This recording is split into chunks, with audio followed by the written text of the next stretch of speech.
Every 4 years the world unites. Flags wave, anthems roar, and history is written.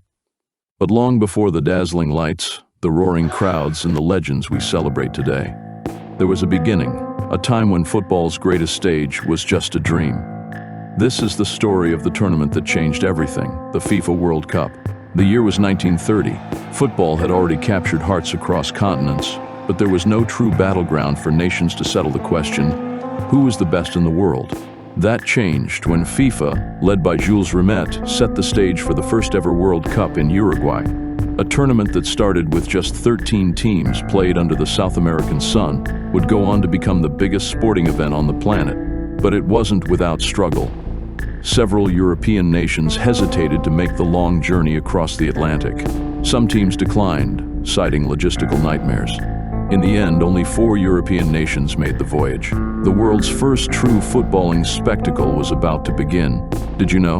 The first FIFA World Cup in 1930 featured 13 teams invited by FIFA. Here's the list of the nations that competed in the tournament held in Uruguay. 4 teams from Europe: Belgium, France, Romania, and Yugoslavia, which are now split into multiple countries. 7 teams from South America: Argentina, Brazil, Bolivia, Chile, Paraguay, Peru, and Uruguay, which were the hosts and champions.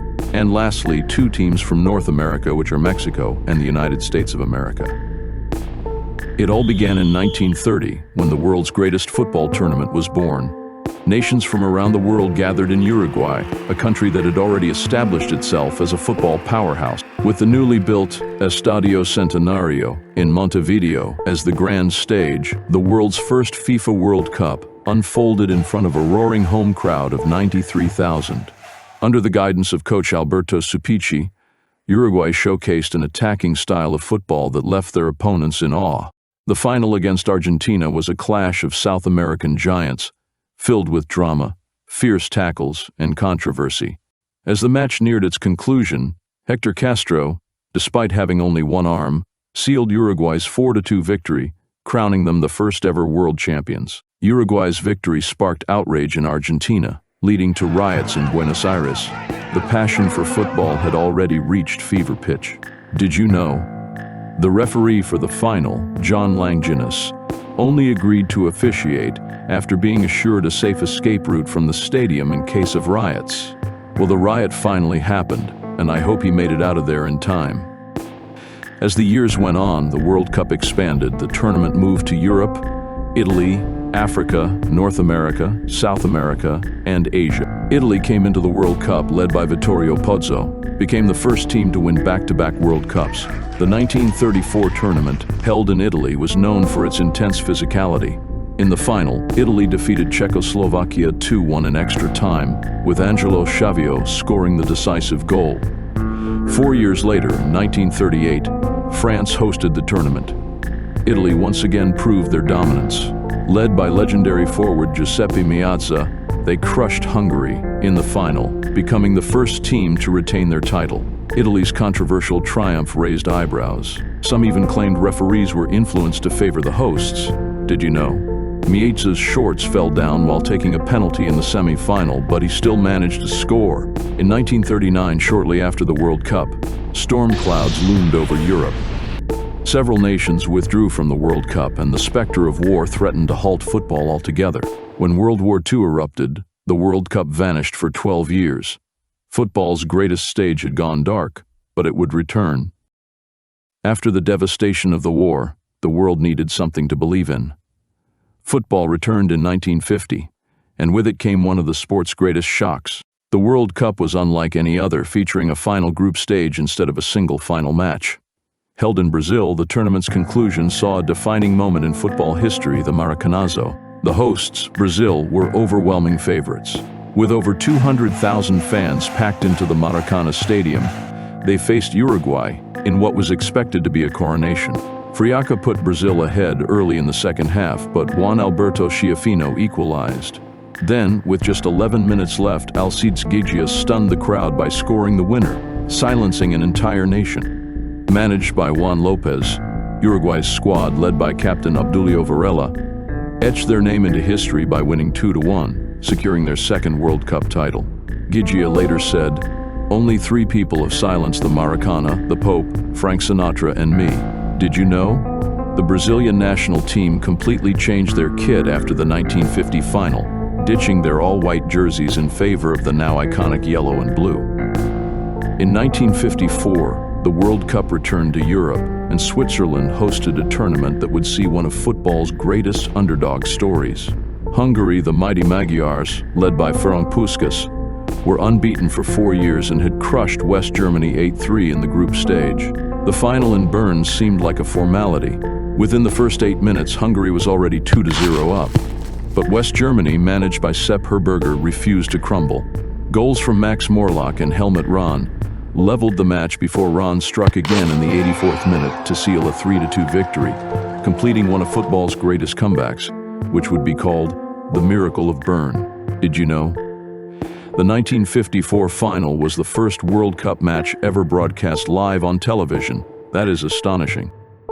Football had never seen a player like Pele before. At just 17 years old, he burst onto the scene in 1958, dazzling the world with his incredible skill and composure. The teenager scored 6 goals, leading Brazil to their first ever World Cup title. In the final, Brazil overwhelmed Sweden 5-2, with Pele scoring twice, including an audacious lob over a defender before volleying home. A new dynasty was born, and the world had just witnessed the emergence of a future legend. Pele's influence on world football had only just begun. Did you know? Pele cried uncontrollably after the 1958 final, realizing he had just become a world champion at 17. Brazil retained their title in 1962, proving they were no one-time wonder.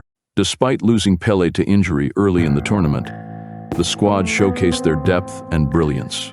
Garrincha, with his mesmerizing dribbling and unmatched creativity, stepped up to lead Brazil to glory. His ability to turn defenders inside out and create moments of magic ensured Brazil remained at the top of world football. The final saw Brazil defeat Czechoslovakia 3-1, cementing their dominance on the global stage.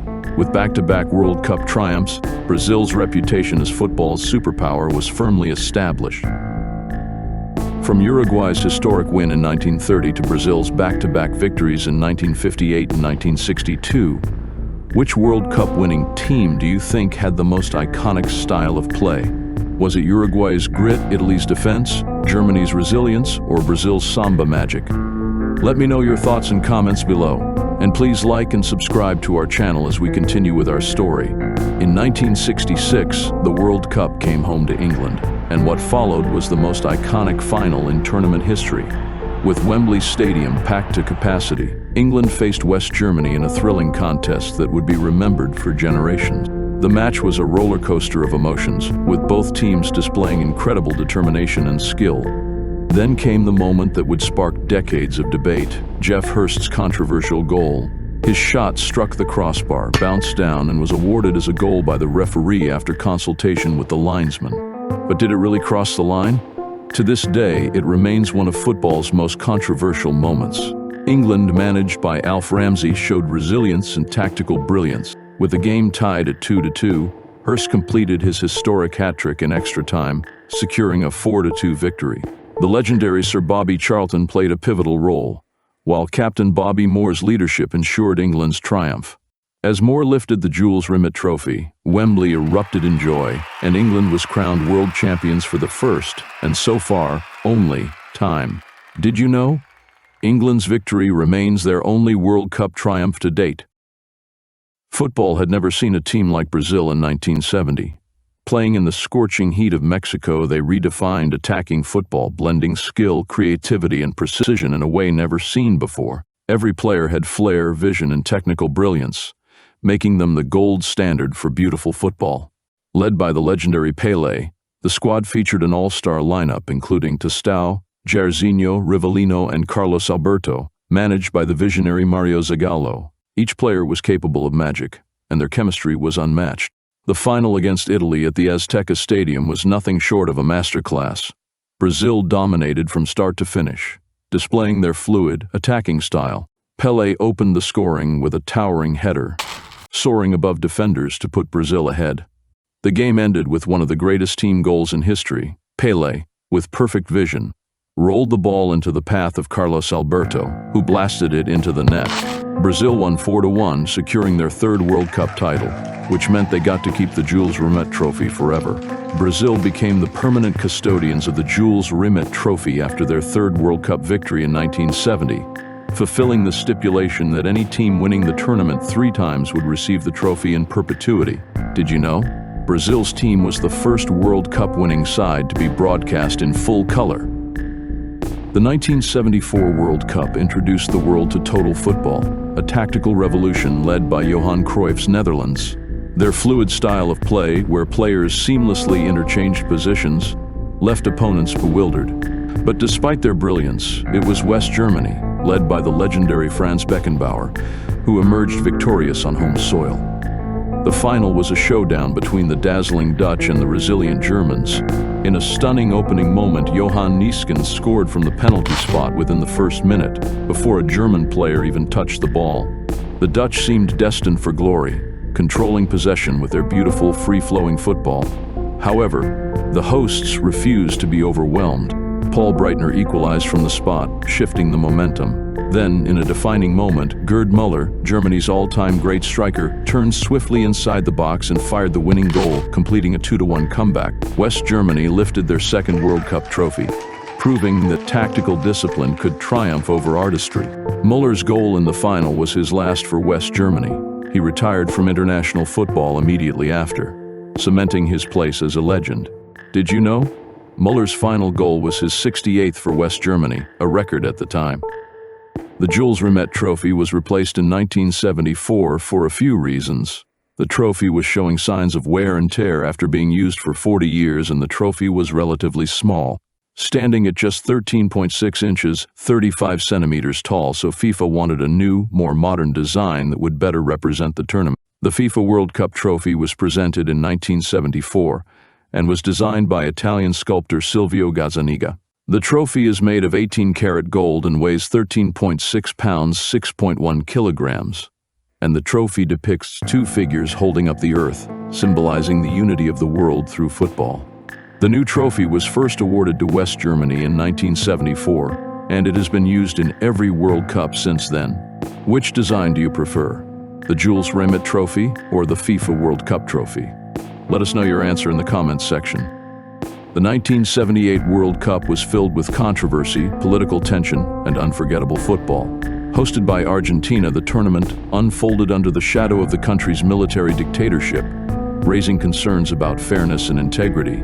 But on the pitch, Mario Kempes emerged as the tournament's brightest star, leading his nation to an historic triumph.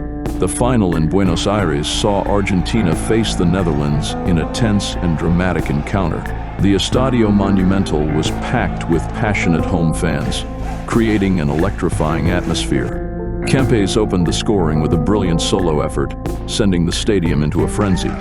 However, the Netherlands refused to back down, equalizing late in the game and forcing extra time. It was then that Kempes struck again, driving through the Dutch defense before slotting the ball home.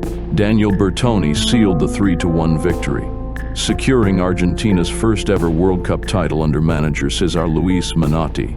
As the final whistle blew, the stadium erupted in wild celebrations, marking Argentina's long-awaited moment of glory. Yet the Dutch refused to attend the post-match ceremony in protest of Argentina's controversial political regime. Did you know? This was the first World Cup where teams received 3 points for a win in the group stage. England winning their first and only World Cup in 1966, and 12 years later, Argentina lifted their trophy for the first time in 1978. Which of these 2 historic moments do you think had a bigger impact on football history? Let me know in the comments, and please like and subscribe to our channel for more stories.